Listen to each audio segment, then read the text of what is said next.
Snacks மிளகா பஜ்ஜி போடலாம் வாங்க. என்னென்ன தேவைன்னு பொருட்கள் சொல்கிறேன் வாங்க.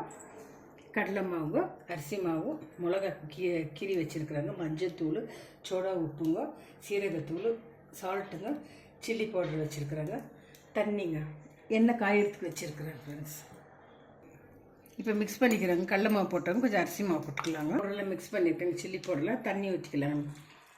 தண்ணி ஊற்றி மிக்ஸ் பண்ணிக்கலாங்க.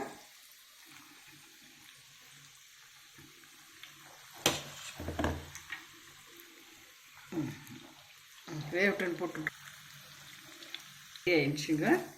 மிளகா பஜ்ஜி ரெடி ஆயிடுச்சுங்க. காஃபி கொஞ்சம் ஃபில்டர் காஃபி போடுறாங்க. ஈவினிங் ஸ்நாக்ஸ் ரெடி ஆகிடுச்சுங்க. மிளகா பஜ்ஜி பண்ணியிருக்காங்க, தேங்காய் சட்னி வச்சுக்கிறாங்க, ஒரு ஃபில்டர் காஃபி வச்சுருக்குறேன் ஃப்ரெண்ட்ஸ். உங்கள் ஃப்ரெண்ட்ஸ் எல்லாம் சாப்பிடலாம். லைக் பண்ணுங்கள், ஷேர் பண்ணுங்கள், கமெண்ட் பண்ணுங்கள், சப்ஸ்கிரைப் பண்ணுங்கள் ஃப்ரெண்ட்ஸ். தேங்க்யூ ஃபார் வாட்சிங்.